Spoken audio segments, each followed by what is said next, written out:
Hello again everybody and welcome back to another ACC Traxion track guide. This video sees us head to the East Midlands at Donington Park. Another one of our British GT DLC tracks, Donington Park was almost the host of the 2010 British Grand Prix, and how mega would it have been to see modern day F1 cars flying around here. We got close to it at the start of this century with visits from the likes of the American Le Mans series, and now Donington plays host to pretty much every form of national motorsport. I personally am in love with this place, and it's superb in a GT3 car. Let's get on with the track guide. Head over to the left of the circuit approaching Redgate. If nobody is exiting the pit lane, feel free to use it and maximise your corner entry angle. Cross over the green hatching and brake just after it ends. Shift down to second gear, holding the car out wide until the end of the dotted pit lane exit line. Then turn in. Redgate is peculiar because if you miss the turn in slightly or try and turn in too late, you understeer horribly. Just make sure you get the car in nice and early and with confidence, don't leave it too late. Hold the brakes on slightly as you turn in, easing off on your way to the apex and aiming to put your front right tyre on the curb about mid-corner. Get back on the power as you run over the curb, opening out the steering and running wide on the exit. I got a little oversteer here as I was running a fairly oversteery setup. Donington actually works quite well with a stiff and aggressive setup to be honest, but use whatever works best for you. Shoot off down the hill and through the Craner curves, cutting the right hand part nice and tight to the line on the right. Stay over to the right in order to flick left through the second part. You should change direction just before you see the corner. You can use the curb on the left if you want, but if you miss it, it's okay as well, as long as you can keep the car towards the left. This corner is flat out, and if you get the line right, you should be able to keep it pinned all the way whilst holding the car over to the left in preparation for Old Hairpin. Don't be fooled by the name, this corner is as far from a hairpin as my house in the Highlands is from a racetrack. Brake as you pass the one board, change down 2 gears and be all the way over to the left. Use the entry curb and just after you mount it, turn in. The key here is to brake a little earlier than your rivals. This will allow you to hit the apex more consistently and get on the power super early, even before the apex if your line and speed is spot on. Speaking of apexes, you want your right wheel all the way over the curb, even touching the green concrete is fine. Get on the power as early as you can, and if your speed was right on the way in, you should naturally be able to open out your steering and use all of the exit curb. Again, on this lap with this particular setup I had a little bit of oversteer, but using a slightly safer setup will alleviate this. As you run back up the hill, put your left front wheel over the curb to shorten the left hand kink. Run back out to the right and then use the next left hand kink to set yourself up for McLaren's. You want to try and create as straight a line as possible under braking that's as far left as possible on corner entry. To do this, turn in a bit late for the left-hander and aim for a late apex over the curb. Keep steering as you cross this point and you should be nicely over to the left for your entry to McLaren's. It's a bit like the left-hand entry to Maggots and Beckett's actually, come to think of it. As soon as you're around the curb and straightened up, get hard on the brakes, down through the gears and begin to turn right slightly. Speaking of your turn in, this one is a bit similar to the first corner. You need to make sure you get in nice and early and with confidence. If you turn in too late, you will understeer and miss the apex, so it's all about following the line and utilising the natural grip and camber of the road. You can take this corner in either second or third gear in the McLaren. Personally, I like to shift down to second for braking stability, and then as I'm hitting the apex curb with my right wheel, I short shift to third to give myself more traction and stability on corner exit. Open out your steering and use the curb if need be. Just watch out for the green concrete here, as it's much slippier than the other parts of the circuit for some reason. It looks tempting to run out wide and use all of it, but it really does slow you down and put you at risk of a spin, so approach with caution. As you shoot up the hill towards Coppice, stay left and start braking on the curb. There are no permanent braking references here, so it can be tricky. Because it's a hill, I tend to use the feeling of steepness to determine my braking point. You can get used to how long the curb is and how steep the hill feels at certain points. It's all about practice and getting used to it through repetitive trial and error. I start turning in just before I can see the corner. I actually had 2 stabs at the turn in on this lap, as you can see here. The trick to nailing Coppice is similar to Old Hairpin. It's all about being patient on the way in and getting the car positioned optimally over the curb, allowing you to pin the throttle on early. If you can, get your front right wheel all the way over the exit curb, and as soon as you're over it, if your speed wasn't excessive, you should be able to get back on the power and ease your way towards the exit. Your car can often get a little bit loose on this exit, so just be careful and watch for excessive oversteer. As usual, I had to make a few corrections. I actually used a Silverstone car setup for this video, funnily enough. Who knew Silverstone was a drift venue instead of a racetrack? Move back to the right down Starkey Straight and make sure you remember it's the GP layout, not the National. For the chicane, I brake just over the crest. You can actually feel the dip pretty strongly, so it's a solid reference to use.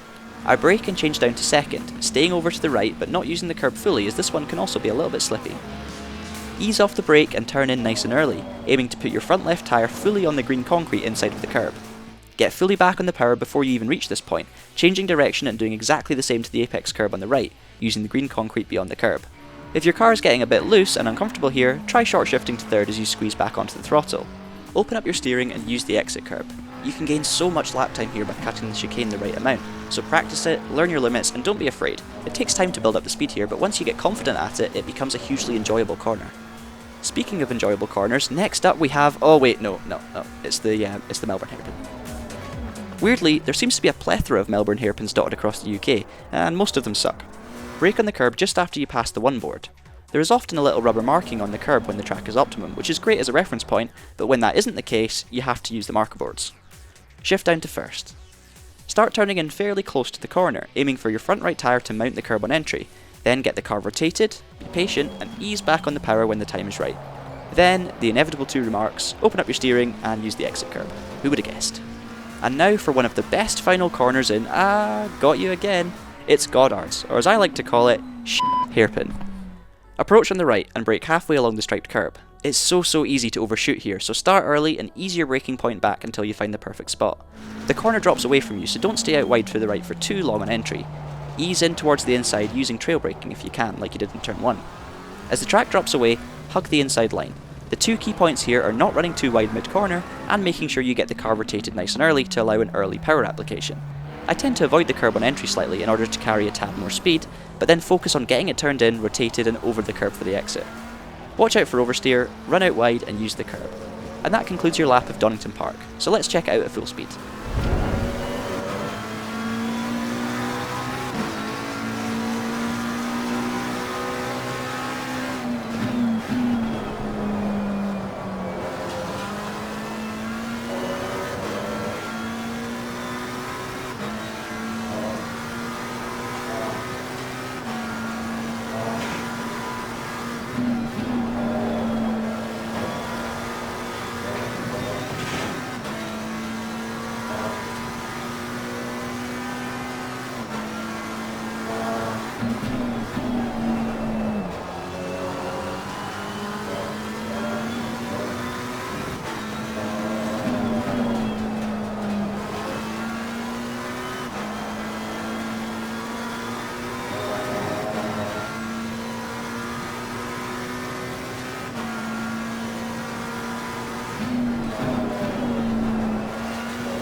I've laid out some target lap times for you to chase depending on your experience.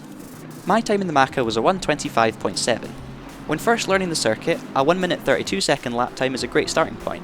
More experienced racers can aim for a 1 minute 28.5 to be competitive in online servers, whilst the fastest aliens times will likely be around a 1:25.2 or so in qualifying.